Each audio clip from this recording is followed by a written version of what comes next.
Some of you have made work your idol and paying bills your idol, and that is the real reason why you are stuck in the career that you are in, even though you hate it and even though you know you should move on and do something else. Hi, my name is Alexandra Aileru, the founder of Confident Career Switch, and we coach you into the career that you love whilst also helping organizations keep the talent that they fought hard to get before they leave and they grow somewhere else. Now, back to idolizing your bills and a job. So many people have made their job their identity and they focus on, well, you know what, I really need to just pay my bills and that's why I'm going to stay in this career. But you know you have so much more to offer. And so what you do is you find that you constantly get burnt out. Yes, maybe you're making a decent amount of money, but you could be making more, or you could be in a career that's actually fulfilling for you, but the reason why you won't make your movement is because you've found yourself in a particular tax bracket where you're spending and you're making a particular amount of money, and you're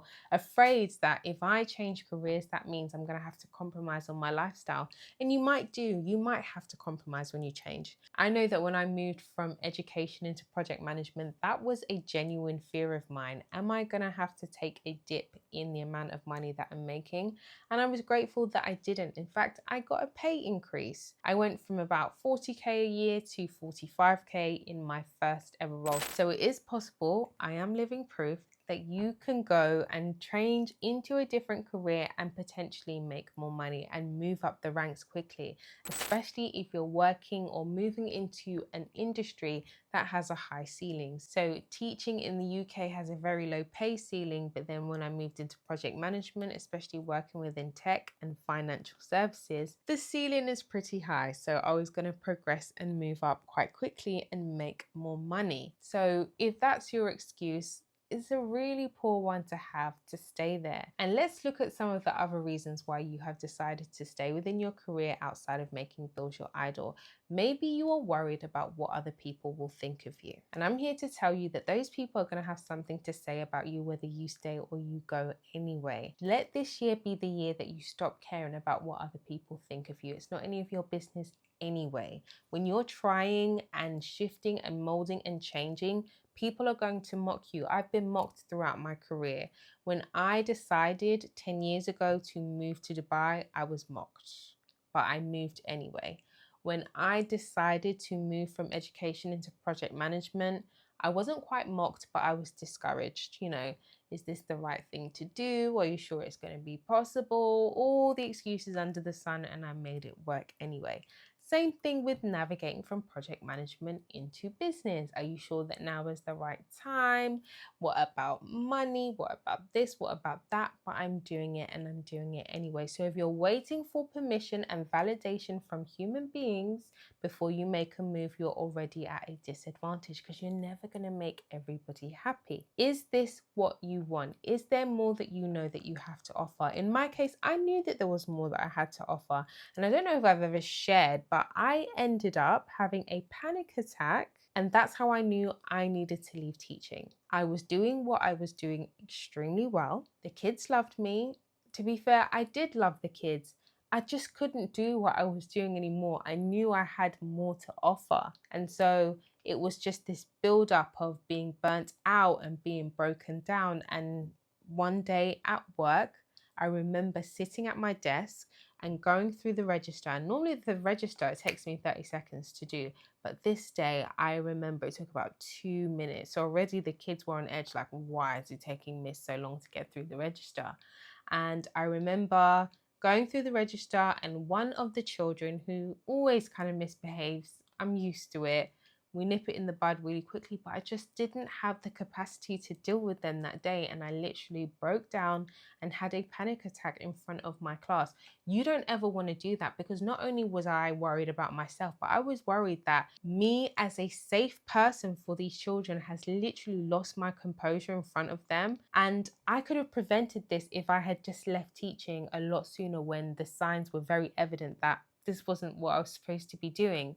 And that also brings me on to another fear that lots of people have. Well, I've invested all of this time in my career. Now I'm going to abandon the skills that I have and go and do something else. Let me make this very clear. Right now in this video, I am teaching you. The teacher never left me, I just left the classroom. I still teach very much so day in, day out in my business. I'm teaching people whilst I'm coaching them into the career that they love. I'm teaching organizations how to keep the talent that they fought hard to get and also how to onboard new talent. I teach in my content as well across various platforms.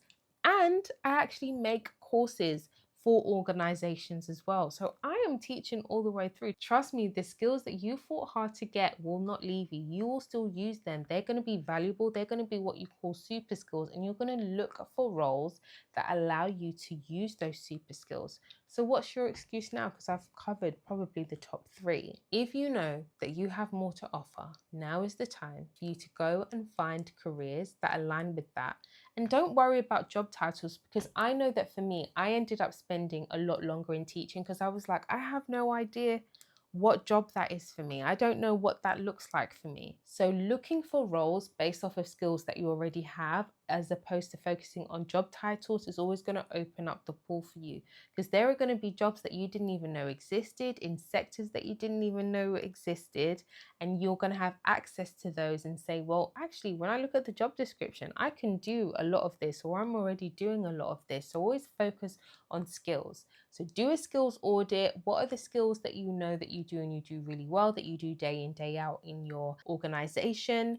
And begin to look for those skills. And you can also use AI. I use ChatGPT all the time, where I take, this is the skill that I'm used to using. This is the skill that I use day to day. What would this look like in a corporate setting? Can you give me some alternative language that's going to help me to broaden my search? Because you may call it one thing, but then in different organizations, they call it something else. At the end of the day, it's all the same skill, just a different name, all right? So you don't want to shut yourself out because you've been calling it the wrong language. That's a really great way for you to begin to see what's out there and review as many job descriptions as possible. That's what I used to do, not just 1 or 2. Have a look at what they're asking for across the board. Can you do the majority of these things? I'm pretty sure that you can. Somebody suggested project management to me. That's how I began to look into it. And I was like, I can actually do this. I went and I did a budget-friendly course. And here we are some years later with my own business based off of helping people make the same transition and transition into other areas like marketing and PR and all the things. Okay. So I wouldn't be here right now on camera telling you how to navigate into a career that you truly desire if I didn't take the leap myself. I don't believe in talking on things that I haven't done myself.